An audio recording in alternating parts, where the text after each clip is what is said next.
Everybody, this is Dr. Richard Abbey. I show parents of children suffering from ADHD what to do so their children don't have to suffer anymore. And today I'm going to tell you about how to help your child be themselves so you don't have to stay on top of them. They can be their most successful selves and you can be happy knowing you provided this for them, and you can actually get back to what you love to do. And then from a distance, you can watch your child get better. So how do we do this? How do you do this? How do you provide this for your child? It's pretty easy. It all boils down to the brain. And so if you think about the last 200 years of neurological research, and we started back looking at these things from a functional standpoint, and now more recently from an imaging standpoint, we know a lot about the brain. And so the way to have that impact on your child's brain is very simple and straightforward. There's a number of methods to do it. I just want to kind of think about and tell you about the most obvious thing. So if you think about exercise, it would be ridiculous to say we're going to go into a weight room and lift weights one time and, lift 1 pound dumbbells. So, of course, we know what we have to do. We have to push our muscles beyond their comfort level. So you have to lift more weight than you're normally doing. Sometimes you do that with barbells or dumbbells, and maybe you have a trainer and they push you, not too hard, but just hard enough. And guess what? It's not the actual exercise or lifting the weights. That actually tears down your muscle, right? And so it's the recovery period that actually grows your muscle. Because why? We're an adaptive species. So, our muscles can grow. And, we can use drugs to make them grow even faster. Not sure you would want to do that, right? And so let's think about the brain. The brain is very similar. If you can think of a way to put it in a state of growth and pushing it beyond its limits, beyond its comfort level, then there's a good shot that you can actually grow that part of the brain. So what are you doing? You're actually, just like a muscle, you're breaking that part of the brain down a little bit. You're pushing it. And so what does the brain do? It recovers that part of the brain and it makes it a little bit stronger. Just like your muscles are a little bit stronger. It takes time though, right? To grow your muscles or even to get in shape and conditioning.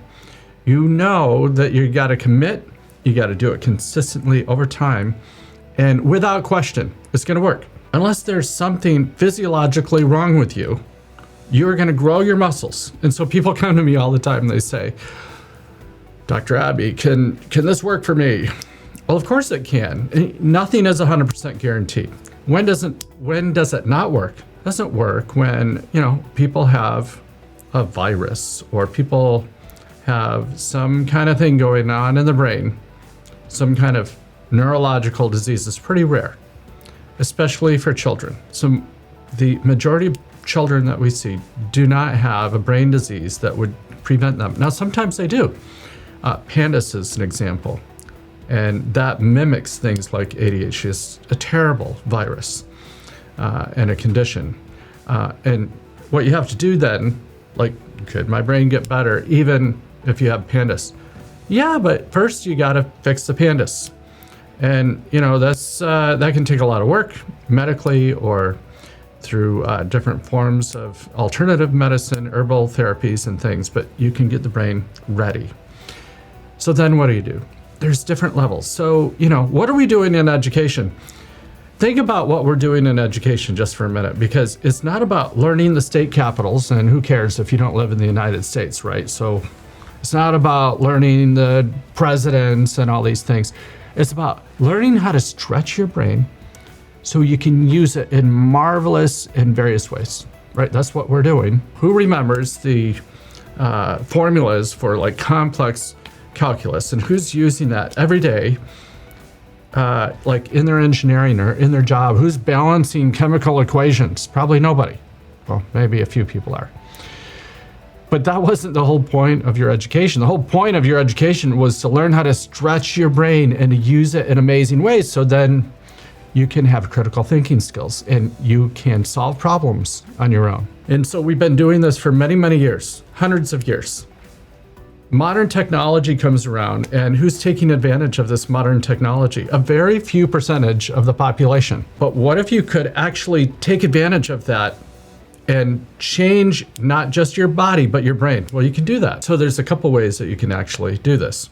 So if you have an area of weakness, and let's just say it's attention regulation. You go, who hasn't gone to the computer and you're supposed to check your email for a thing, and next thing you know, you're off on Facebook or YouTube or doing the things. Well, that can be natural to a certain extent, but if you get caught down the rabbit hole for several hours and you never actually did the thing, that might be a different condition. That's what we're talking about, ADHD. So how do you train your brain so you can sustain your attention on things that aren't so interesting and you can power through those? Well, you can focus on that thing.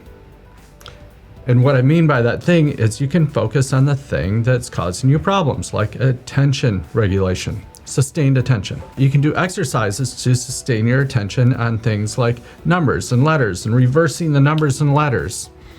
Do exercises to do that and work individually with somebody or do that through a computer-based problem. So this would be called cognitive skills training. And there's tons of people doing this. There's all sorts of apps that you can do. And here's what we know about that level of training. It has to be intense, and the duration has to be long enough. And you have to do it frequently, like 5 times a week for several weeks, probably a couple, 2 to 3 months to make a significant change. Most people with ADHD do not have what it takes to power through this. They'll stop and they forget about it. How do I know this? Because we've worked with hundreds and hundreds of people through similar programs. The only way they're successful is if they have a coach that will push them, just like a personal trainer. Otherwise, guess what? It's not interesting enough. It's boring, and so they quit. It's like the person, if it was like, this is what gym memberships do. Everybody at the beginning of the year sign up. They know you're going to quit and not do it, right? Because you're not the person that stays in shape. Maybe 10, if you're lucky, 20% of the people actually go to the gym, and the rest of the people just pay monthly dues, right? So that's the problem with cognitive skills training. You need to be able to push yourself and have an adaptive program that pushes you beyond your comfort level and stay in there for, several minutes, like 20, 30 minutes, 5 days a week for a few months. You can change your brain. Here's the problem though. What if there's some kind of physiological difference in you? There's a physiological difference such that no matter how much you change your brain, your ability to change your brain is limited.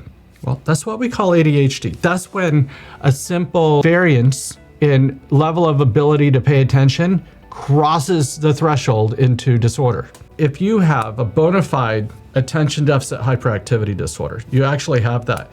There's a part of your brain, and we can go into the neuroanatomy, but essentially the frontal lobes, the anterior cingulate cortex, these structures are not functioning like the normal population. That's okay. I mean, we need to get over oh my gosh, my child isn't different. They're okay. There's nothing wrong with them. Nobody's saying there's anything wrong with your child. They're just saying, hey, there's a relative weakness. And the old kind of thinking about that being that you can't change it, and that stigma that goes with a disorder. People don't even want to approach that. It's like the head in the sand approach. Is better. It's actually not, because today you can fix it. You can change it. You can improve it. So if you have a thing like a relative weakness for focusing and paying attention, you can actually overcome it just like you would, if you had small biceps, we wouldn't call that a disorder and get all upset about it. Not until the past couple of decades did we actually have opportunities to change this. And now the technology is such that you can do this in amazing ways. So we just covered the cognitive skills training level. That's not bad. But guess what? You can go even deeper into the brain and look at the actual brain structures and their functioning. So many people are familiar with MRIs, right? Or CT scans. You go in, you take a picture of the brain, or even fMRIs, a functional magnetic resonance image that actually samples the activity of the brain. And the problem with that, 2 things, is a correlation. And the second problem with that is the time resolution is terrible. So, you're sampling the brain at 1 sample every 1 to 2 seconds. The brain is way, way faster than that. The analogy of using like an MRI, for example, or a CT scan to check the health of a brain, it would be like looking at a busy highway and taking an aerial photo of it and trying to determine if the traffic flow is okay. That's ridiculous. So really what you'd want to do is you'd want to take a movie, right? You'd want to like take a film and see what the traffic flow is, and that's exactly what you can do with the brain. Going all the way back to the 1960s, EEG technology, you put sensors on the brain, you can look at the activity of the brain. It's pretty amazing. And over the years, people have been using this to look at the brain. We'll get in greater detail on another video about what that looks like. But suffice it to say, with 19 sensors on the brain, on the head. You put this cap on your head, 19 sensors. You can not only go and look at the activity right below each sensor, but through inverse mathematics, you can break the brain down into over 23,000 component parts. In fact, you can get a resolution of the brain down to about a 3 cubic millimeter voxel. That's pretty darn good, because even with a really good MRI machine, you're down to 1 cubic millimeter voxel. So you're not really losing spatial resolution. You can see pretty well the structures of the brain, but what you're picking up is this super cool thing called time resolution. So remember, I just told you about when you take samples of the brain with an fMRI, you're sampling one sample per 1 to 2 seconds. With EEG, you're sampling at over 128 times a second, and you're comparing this to a normative database. So that's super cool, because let's say you have an 8-year-old. Dr. Robert Thatcher and others with the National Institute of Health started this amazing study with a multi-million-dollar grant in the decade of the brain, billions of dollars spent on the brain. Let's do comprehensive neuropsychological testing, each age range, and then do brain maps and look at their performance and create a database so we can compare 8-year-olds. So if you have an 8-year-old with an attention problem, you can compare it to other 8-year-olds that didn't have an attention problem, for example, or didn't have anxiety or depression or autism. So then you can look and study your child's brain and look at what we would call the regions of interest that would be very specific to them. We don't have to guess. They're not like a part of a research study with like groups and masses amounts of people. This is your child compared to a normative database against a group of children who are free and absent of any symptoms. So what we're talking about is things that are very unusual. And by that, I mean extreme outliers, right? So if we take what we call Z-scores that have a mean of 0 and standard deviation of 1. So at 1 standard deviation, you have 68% of the population. At 2 standard deviations, you have 98% of the population. So we're looking at outside of that are correlated with your child's symptoms, right? And so you can break the brain down and look at the actual functioning of the brain. And you can break that down to 12,700 parts. That's pretty cool. And then you can look at the connectivity. And all of these things contribute to your child's attention regulation difficulties. People with this technology can show that to you. So we can actually break your child's brain down into 12,700 parts and show that information to you. So people throughout the world can do this level of imaging. It's called a QEEG brain map, and we can show that information to you. We can also show how well your child's brain is communicating within specific networks. So if you take, for example, the attention network, how well is that communicating? So if you can hear me well, we have a good connection, that's great. But even in Silicon Valley, where we are, you call somebody on the phone and it's like, I have a bad signal. I can't actually hear you and I gotta repeat myself. It's pretty inefficient. So you can look at the level of communication throughout the brain. So you can look at the level of differentiation in your child's brain. And what do I mean by that? So what's supposed to happen is over time, your child's brain starts to develop and it starts to mature and specialize. And if it doesn't specialize, you can actually see that. So within the attention network, for example, maybe it's not as developed as the other children. And so maybe, what are they, a year, 2, 3 years behind? Could you put them through a system that would actually mature their brain faster, that would actually foster that development? Well, actually you can't. So there's a method called operant conditioning. What do I mean by that? So if you do a behavior, I'm gonna reward it. I'm gonna say, good job, good job. I'm gonna give you an M&M. I'm gonna give you a treat, something. something to let you know that you did something better. So when people do things like neurofeedback, that's a form of operant conditioning, but guess what? It's super rapid and it's super fast. So you can do this amazing reward-based system to your child's brain in the areas that they're actually weak in, and they can actually develop that and get way better. So over time, what happens, this is super amazing. Your child's brain starts to develop because of the demands of the training. So in a single training session, your child is getting about 3,000 notifications, 3,000 rewards that they used their brain better. They connected it better. They used it in a better, like faster way. They sped up the neurons. Guess what happens? Your brain starts to adapt to these conditions. And over time, you do this 10 sessions, 20 sessions, it starts to permanently change. And so what's super cool about that, one of the things that I've actually never seen before, people, the gift of ADHD, and I love this thing, really? Because if you look at the Diagnostic and Statistical Manual, the DSM, there's no section of, you have this disorder if you have these gifts. Come on. I've worked with a ton of people and they keep their gifts. So their gifts are their gifts. They're special, they're awesome. That's not their ADHD. You have an amazing child, they have gifts, and they're gonna keep those gifts. But what we're talking about is expanding their ability to use their brain. They have more agility, they have more range, right? So like Julia Andrews has 5 octaves in her voice. It doesn't mean that she has to sing at the 5th octave all the time. But if your child has this huge range rather than, I can focus on video games or I can focus on my favorite book or something like that, but rather they can focus on my least favorite subject like history or math or whatever it is, and they can power through it. That's our education system today. Almost every job, every class, there's something that we have to do that's probably not too fun. So the amazing and exciting thing, what's so exciting about this? We are super fortunate that we live in a time where you can actually overcome this. 50 years ago, forget it. You couldn't do any of this stuff, probably even 20 years ago. But now we can put a supercomputer on the desk and put amazing technology with software and some very simple hardware and give your child this brain-computer interface, and they actually can get better. They can actually kind of dig deep within their own resources and adapt their brain and change their brain.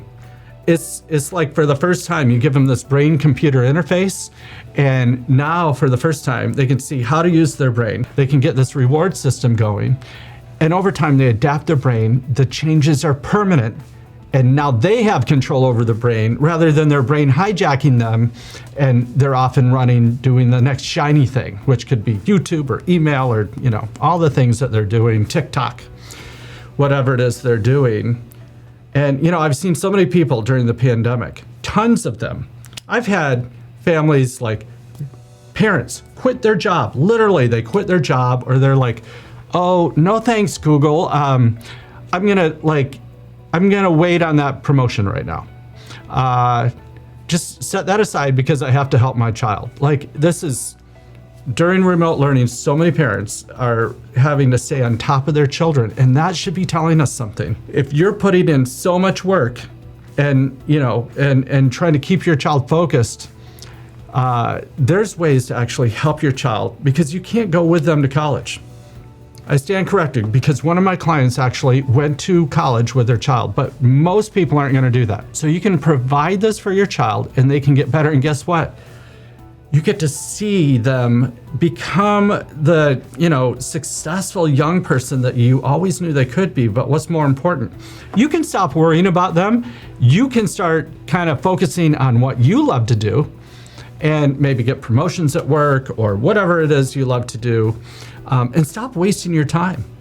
You should not have to stay on top of your child to make sure that they're able to learn and do all the lessons. Why? Because you can actually provide something like this amazing gift for them to be able to do this on their own. Because guess what? There's no extra time in a job. There's no extra time in a relationship and accommodations. Like that's only going to take you so far. Maybe as far as college, or we've helped people in graduate school and medical school, but then that's it, man. You got to get off that train and you're on your own. And you provide opportunities for your child to change their brain and focus. That lasts a lifetime. It feels so amazing. Like from my perspective, when I see children develop, and from parents to see their child start to blossom, the frustration goes away, the anxiety goes away, their self-esteem, they're sticking their chest out. I can do this. I know I can do this. That's what's so amazing. So train your child's brain at the deepest level. I'm talking about the level of the neuron, its connectivity and timing. You build that up, and that's like adding Miracle-Gro to their brain. And then you sit back and watch what happens. Now, you can go up the ladder. What's amazing is now, remember we're talking about that cognitive skills training? You can revisit that, and that goes exponentially better. You can take them beyond normative average with cognitive skills training.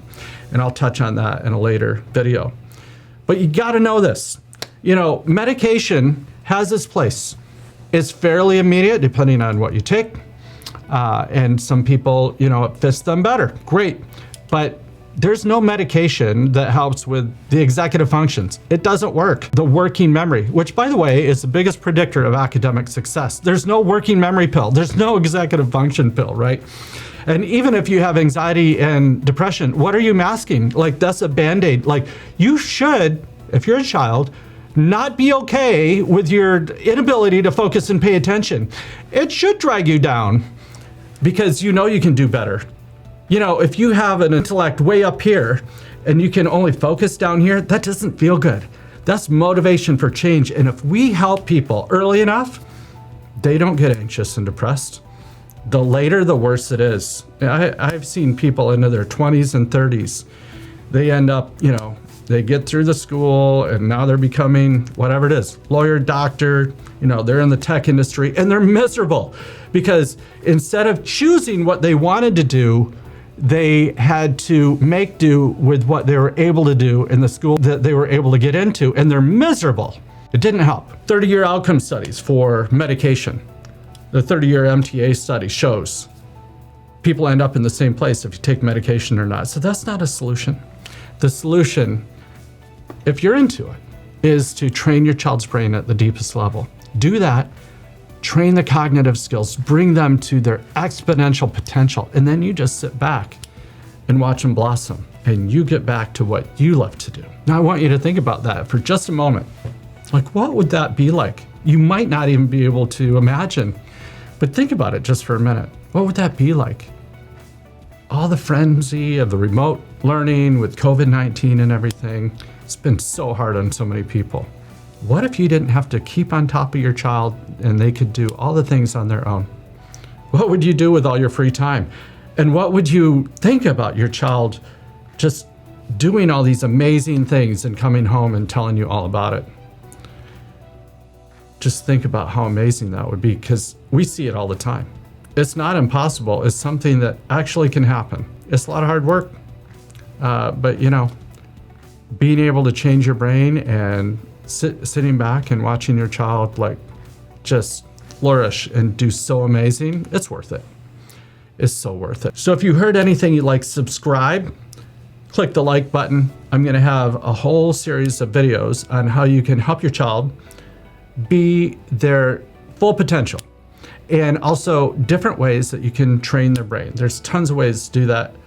You may be interested in how they can do that. I'm gonna provide all this information in future videos, so stay tuned.